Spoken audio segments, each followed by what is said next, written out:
माग भामबादाने। हम सिर्फ आशीर्वाद देने आते हैं, लेकिन अगर श्राद्ध न हुआ तो हम शांति नहीं, श्राप बनकर लौटेंगे। आज हम आपको सुनाने जा रहे हैं पितृपक्ष की अद्भुत और पावन कथा। यह कथा केवल सुनने मात्र से ही मनुष्य के जीवन के सब पाप नष्ट हो जाते हैं। जो भी व्यक्ति श्रद्धा और मन से इस कथा को सुनता है, उसके ऊपर यदि पितृदोष हो तो वह समाप्त हो जाता है। उसके जीवन के सारे दुख, दरिद्रता और विघ्न बाधाएं मिट जाती हैं। उसके घर में सुख समृद्धि का वास होता है और धन धान्य की कभी कमी नहीं रहती। यह कथा सुनने वाले को पूर्वजों का आशीर्वाद मिलता है और उसका जीवन खुशियों और सौभाग्य से भर जाता है। पितृपक्ष का महत्व अत्यंत गहरा है। शास्त्रों में कहा गया है कि इस समय हमारे पूर्वज स्वयं धरती पर आते हैं और अपने वंशजों से तर्पण और स्मरण की अपेक्षा करते हैं। जब हम उनका विधिपूर्वक स्मरण करते हैं तो वे संतुष्ट होकर हमें आशीर्वाद देते हैं। उनके आशीर्वाद से जीवन में सफलता, शांति और प्रगति का मार्ग प्रशस्त होता है। लेकिन यदि उन्हें भुला दिया जाए तो उनका असंतोष परिवार में दुख और विघ्न बढ़ा देता है। इसीलिए पितृपक्ष केवल एक धार्मिक पर्व नहीं, बल्कि यह हमारे पूर्वजों के प्रति कृतज्ञता व्यक्त करने का सर्वोच्च अवसर है। यही महान कथा भगवान श्री कृष्ण ने अपने प्रिय वाहन गरुड़ जी को सुनाई थी। जब गरुड़ जी ने विनम्र भाव से भगवान से प्रश्न किया, हे प्रभु, पितृपक्ष का इतना महत्व क्यों है? इसमें क्या रहस्य छुपा है और क्यों कहा जाता है कि इसे मानने से जीवन के सारे दोष मिट जाते हैं? तब भगवान श्री कृष्ण ने मधुर मुस्कान के साथ कहा, गरुड़, पितृपक्ष का महत्व शब्दों में नहीं समा सकता। इसे समझने के लिए तुम्हें एक कथा सुननी होगी। इस कथा को सुनने मात्र से ही पितृदोष समाप्त होते हैं, जीवन से दुख और दरिद्रता दूर हो जाती है और घर परिवार में सुख और समृद्धि का वास होता है। और फिर भगवान श्री कृष्ण ने गरुड़ जी को वह अद्भुत कथा सुनानी प्रारंभ की। दोस्तों, आप भी इस कथा को ध्यानपूर्वक अवश्य सुनें। इस कथा के श्रवण मात्र से मनुष्य के सभी पाप और दोष नष्ट हो जाते हैं।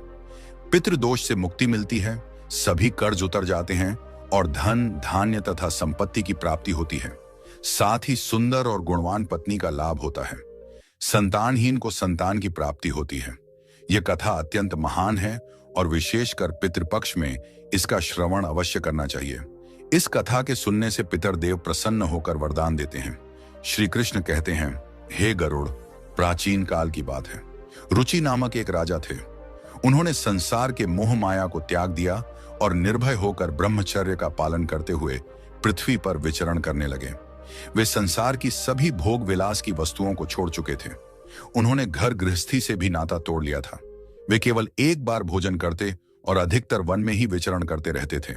राजा रुचि को ऐसा वैराग्य धारण किए देख उनके पितृगण अत्यंत दुखी हो गए। उन्होंने सोचा, हमारा वंशज यदि इस प्रकार संन्यास ले लेगा तो वंश की वृद्धि कैसे होगी? इससे तो वंश नष्ट हो जाएगा। इस चिंता से व्याकुल होकर उन्होंने निश्चय किया कि वे स्वयं जाकर राजा रुचि से मिलेंगे और उन्हें वैराग्य का त्याग करने के लिए समझाएंगे। एक दिन जब राजा रुचि गहन ध्यान और तपस्या में लीन थे, तभी उनके समस्त पितृगण वहां प्रकट हुए। जब उन्होंने आंखें खोली तो अपने सामने 4 दिव्य आत्माओं को खड़ा देखा। वे आश्चर्यचकित हो गए और प्रणाम करते हुए बोले, हे महान आत्माओं, आप कौन हैं और किस कारण से मेरे दर्शन देने आए हैं? वे दिव्य आत्माएं बोली, वत्स, हम तुम्हारे पूर्वज हैं। तुम्हारे इस वैराग्यपूर्ण आचरण से हम अत्यंत दुखी हैं, इसलिए तुमसे मिलने आए हैं। यह सुनकर राजा रुचि ने विनम्रता से कहा, हे पितृगण, आपके दर्शन से मैं धन्य हो गया, किंतु आप मेरे आचरण से दुखी क्यों हैं? मुझसे कौन सी भूल हो गई है? कृपया विस्तार से बताइए। पितरों ने कहा, वत्स, तुमने विवाह क्यों नहीं किया? विवाह स्वर्ग और मोक्ष प्राप्ति का श्रेष्ठ मार्ग है। गृहस्थ आश्रम के बिना मनुष्य का कल्याण नहीं होता। गृहस्थ में रहकर ही देवताओं, पितरों, ऋषियों और अतिथियों की सेवा की जा सकती है। विवाह और संतान के बिना मनुष्य देवऋण और पितृऋण से मुक्त नहीं हो सकता। संतान उत्पन्न किए बिना स्वर्ग की प्राप्ति असंभव है। यदि तुमने विवाह नहीं किया तो मृत्यु के बाद तुम्हें नरक मिलेगा और अगले जन्म में भी दुख भोगने पड़ेंगे। राजा रुचि ने उत्तर दिया, हे पितरों, विवाह करना अत्यंत दुखदायी है। इससे पाप बढ़ता है और अंत में अधोगति मिलती है। इसी कारण मैंने विवाह का त्याग किया है। स्त्री के साथ संबंध करने से मुक्ति नहीं मिलती। जो व्यक्ति अविवाहित रहकर विद्या अर्जित करता है और ज्ञान से आत्मा को शुद्ध करता है, वही श्रेष्ठ है। इसीलिए मैंने ब्रह्मचर्य का मार्ग चुना है। यह सुनकर पितरों ने कहा, वत्स, तुम्हारी बात उचित है कि इंद्रियों को वश में रखकर आत्मा को ज्ञान से निर्मल करना चाहिए, किंतु यह कल्याण का पूर्ण मार्ग नहीं है। यज्ञ, तप और दान के द्वारा अमंगल दूर होते हैं। जो शुभ और अशुभ कर्म फल की इच्छा रहित होकर किए जाते हैं, वे बंधन का कारण नहीं बनते। पूर्व कर्म का क्षय केवल भोग से ही होता है। पूर्व जन्म का जो पुण्य कर्म है, वह सुख दुख का भोग करने से निरंतर क्षीण होता रहता है। तब अर्षि रुचि ने कहा, हे पितामह, वेदों में कर्म मार्ग के प्रतिपादन द्वारा अविद्या और माया की पुष्टि की गई है। फिर आप मुझे विवाह करने के लिए क्यों प्रेरित कर रहे हैं? विवाह करने से तो मेरा अनिष्ट ही होगा। पितरों ने उत्तर दिया, वत्स, यह सत्य है कि कर्म अविद्या है, किंतु विद्या प्राप्त करना भी एक प्रकार का कर्म है। शास्त्रों में जो विहित कर्म बताए गए हैं, सज्जन पुरुष उनका उल्लंघन नहीं करते। उन्हीं के पालन से मोक्ष की प्राप्ति होती है। शास्त्रों में विवाह का आदेश दिया गया है। विवाह न करने वाले पुरुष को मुक्ति नहीं मिलती।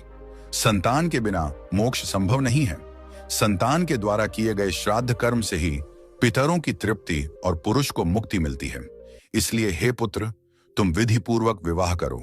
यदि विवाह नहीं करोगे तो तुम्हारे सभी कर्म व्यर्थ हो जाएंगे और तुम विफलता को ही प्राप्त करोगे। हमारे वंश के नष्ट होने पर हम पितरों की आत्माएं भी अतृप्त रह जाएंगी। पितरों ने आगे कहा, वत्स, विवाह करके संतान उत्पन्न करने से ही तुम अपने पितरों को संतुष्ट कर सकोगे। श्री कृष्ण कहते हैं, हे गरुड़। पितरों के ऐसे वचन सुनकर श्री रुचि को बड़ी ग्लानि हुई और उन्होंने विवाह करने का निश्चय किया। तब उन्होंने अपने पितरों से कहा, हे पितृगण, अब मैं वृद्ध हो गया हूं, मुझे कौन अपनी कन्या देगा? वैसे भी वृद्धावस्था में विवाह करना अत्यंत कठिन है। पितरों ने कहा, हे वत्स, यदि तुमने हमारे वचनों का पालन नहीं किया तो हम पितरों का पतन हो जाएगा और तुम्हारी भी अधोगति होगी। इतना कहकर वे अदृश्य हो गए। श्री कृष्ण कहते हैं, हे गरुड़। पितरों की बातें सुनकर और श्री रुचि अत्यधिक व्याकुल हो उठे। वे अपने पितरों की मुक्ति के लिए विवाह करने का विचार करते हुए कन्या की खोज में पृथ्वी पर विचरण करने लगे, किंतु उन्हें कहीं भी योग्य कन्या न मिली। बार बार पितरों के वचनों को याद करके वे चिंता में डूब जाते और सोचते, अब मैं क्या करूं, कहां जाऊं? मेरे पितरों की मुक्ति के लिए कौन स्त्री मुझसे विवाह करेगी? बहुत देर तक मनन करने के बाद आर्षि रुचि ने ब्रह्मा जी की तपस्या करने का निश्चय किया। उन्होंने 100 वर्षों तक वन में घोर तपस्या की। उनकी कठोर साधना से प्रसन्न होकर जगत पिता ब्रह्मा जी उनके समक्ष प्रकट हुए और बोले, हे रुचि, मैं तुम्हारी तपस्या से प्रसन्न हूं। जो भी अभिलाषा हो बताओ, मैं अवश्य उसे पूर्ण करूंगा। ऋषि रुचि ने विनम्रता पूर्वक प्रणाम करते हुए कहा, हे परमपिता, मेरे पितरों ने मुझे संतान उत्पन्न करने का आदेश दिया है, किंतु मुझे विवाह योग्य कोई कन्या नहीं मिल रही। कृपया मुझे एक कन्या प्रदान करें ताकि विवाह करके मैं संतान प्राप्त कर सकूं। तब ब्रह्मा जी बोले, हे विप्र, तुम स्वयं संसार के प्रजापति बनोगे। तुम्हारे द्वारा प्रजा की सृष्टि होगी। तुम्हारे पितरों ने जो कहा है वह सत्य है। तुम्हें विवाह करना चाहिए। इस अभिलाषा को मन में रखते हुए पितरों की पूजा करो। वे प्रसन्न होकर तुम्हें उत्तम स्त्री प्रदान करेंगे और तुम्हारी इच्छा पूर्ण होगी। इतना कहकर ब्रह्मा जी अंतर्ध्यान हो गए। ब्रह्मा जी के वचन सुनकर आर्षि रुचि ने निश्चय किया कि वे पुनः अपने पितरों को प्रसन्न करेंगे। वे एक नदी के तट पर पहुंचे और एकांत में बैठकर अपने पितरों का तर्पण किया। तर्पण के बाद एकाग्र चित्त होकर वे भक्ति पूर्वक पितरों की स्तुति करने लगे। श्री कृष्ण कहते हैं, हे गरुड़, आर्षि रुचि ने जो स्तुति अपने पितरों के लिए की, उसे प्रत्येक मनुष्य को ध्यान पूर्वक सुनना चाहिए। यह स्तुति सब पापों और दोषों को नष्ट करने वाली है। जो इसे केवल एक बार भी सुन ले, उसके अनेक पाप नष्ट हो जाते हैं और उसे पितरों का आशीर्वाद प्राप्त होता है। इसीलिए हे गरुड़, तुम भी इसे ध्यान से सुनो, तभी इस कथा के श्रवण का फल तुम्हें मिलेगा। आर्षि रुचि स्तुति करने लगे। जो अधिदेवता के रूप में विद्यमान रहते हैं और जो श्राद्ध के अवसर पर देवताओं से स्वधा द्वारा तृप्त किए जाते हैं, उन सभी पितृगणों को मैं प्रणाम करता हूं। स्वर्ग में अवस्थित महर्षि गण भक्ति और मुक्ति की इच्छा से मानसिक श्राद्ध द्वारा जिन पितरों को तृप्त करते हैं, उन सभी पितरों को भी मैं प्रणाम करता हूं। अग्निस्वात, वर्षद, आज्ञा और सोमपति गण, इस श्राद्ध में मेरे द्वारा तृप्त होकर संतुष्ट हों। अग्निस्वात पितर मेरी पूर्व दिशा की, वर्षद पितर दक्षिण दिशा की, आज्ञ पितर पश्चिम दिशा की और सोमपति पितर उत्तर दिशा की रक्षा करें। ये सभी पितृगण भूत, प्रेत, पिशाच और असुरों के कारण उत्पन्न दोषों से सदा हमारी रक्षा करें। विश्व, विश्वभुक, आराध्य, धर्म, धान्य, शुभानंद, भूतिकृत और भूति नामक 9 गण, कल्याण, कल्द्र, श्रेय, कलता, हेतु और अनघ नामक 6 गण तथा वर, वरेण्य, वरद, तुष्टि, पुष्टि, विश्वपात और धाता नाम से विख्यात 7 गण और महात्मा, महित, महिमा, महावान और महाबल नामक 5 गण, इन सभी पितरों को मैं प्रणाम करता हूं। ऋषि रुचि की इस स्तुति से समस्त पितृगण प्रसन्न हो गए। उसी समय एक दिव्य तेज उत्पन्न हुआ जिसने आकाश मंडल में चारों ओर प्रकाश फैला दिया और संपूर्ण विश्व को अपने तेज से आच्छादित कर लिया। उस अद्भुत प्रकाश को देखकर श्री रुचि घुटनों के बल बैठकर पुनः अपने पितरों की स्तुति करने लगे। उनकी स्तुति सुनकर पितृगण अत्यंत प्रसन्न होकर उनके सम्मुख प्रकट हुए। अर्षि रुचि ने पुष्प, गंध और विविध नैवेद्य अर्पित किया। पितरों ने उन्हें स्वीकार किया और प्रकट होकर कहा, हे पुत्र, तुम्हारी स्तुति से हम अत्यंत प्रसन्न हैं, इसलिए अब निसंकोच अपनी इच्छा बताओ। नतमस्तक होकर ऋषि रुचि ने कहा, हे पितृदेव, ब्रह्मा जी ने मुझे सृष्टि की रक्षा के लिए प्रजापति बनाया है, इसलिए मैं गुणवान, चरित्रवान और योग्य पत्नी की कामना करता हूं, जिससे संतान उत्पन्न करके मैं अपना और अपने पितरों का हरण चुका सकूं। तब पितरों ने कहा, वत्स, इसी स्थान पर इसी क्षण तुम्हें उत्तम और मनोरमा पत्नी की प्राप्ति होगी। उसी से तुम्हें एक तेजस्वी पुत्र उत्पन्न होगा जो बुद्धिमान और बलशाली होगा। उसका नाम रोच होगा और वह तीनों लोकों में प्रसिद्ध होगा। उसके भी अनेक महापराक्रमी और पृथ्वी का पालन करने वाले पुत्र होंगे। यह कहकर समस्त पितृगण आशीर्वाद देकर अंतर्ध्यान हो गए। पितरों के अंतर्ध्यान होते ही उनकी कृपा से उसी समय नदी के मध्य से एक अद्भुत दृश्य प्रकट हुआ। वहां से प्रमलोचा नामक एक अत्यंत सुंदर, मन को मोह लेने वाली अप्सरा प्रकट हुई। वह महात्मा रुचि के समीप आई और मधुर वाणी में बोली, हे तपस्वी श्रेष्ठ, वरुण के पुत्र महर्षि पुष्कर की एक अतिशय सुंदर कन्या है जिसका नाम मानिनी है। मैं उसी रूपवती कन्या को आपके लिए भार्या स्वरूप प्रदान करती हूं। आप उससे विवाह करें।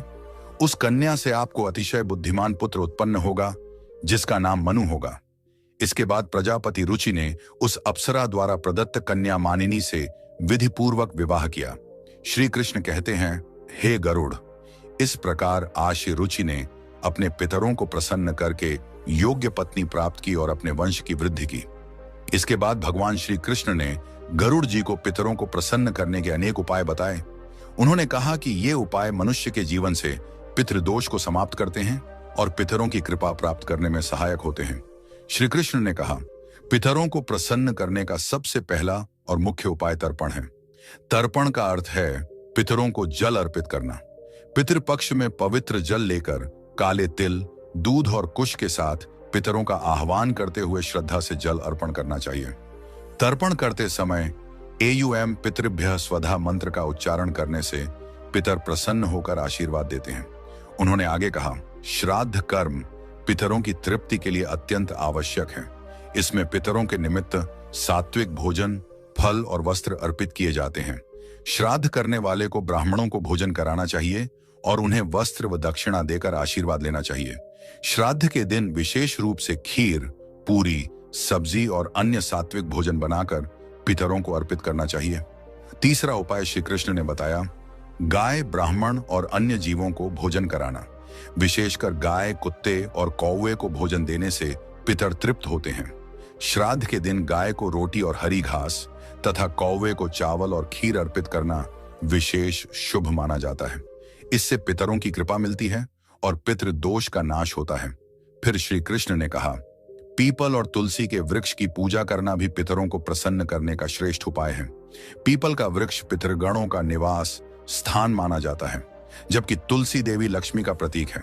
श्राद्ध के दिन पीपल और तुलसी की पूजा करके तथा पीपल के नीचे दीप जलाकर पितरों को तृप्त किया जाता है। इससे पितर प्रसन्न होकर परिवार को सुख, समृद्धि और आशीर्वाद प्रदान करते हैं। भगवान श्री कृष्ण ने गरुड़ जी से कहा, जो व्यक्ति पितृदोष से पीड़ित होता है उसे गया जी या अन्य पवित्र तीर्थों पर जाकर पिंडदान करना चाहिए। गया जी में किया गया पिंडदान पितरों को संतुष्ट करता है, वे मोक्ष प्राप्त करते हैं और अपने वंशजों को आशीर्वाद देते हैं। पिंडदान के समय काले तिल, कुश और चावल का उपयोग कर पितरों को अर्पण करना चाहिए। यह प्रक्रिया उनकी आत्मा को शांति और तृप्ति देती है। श्री कृष्ण आगे कहते हैं, पितरों को प्रसन्न करने के लिए श्राद्ध पक्ष में व्रत रखना चाहिए।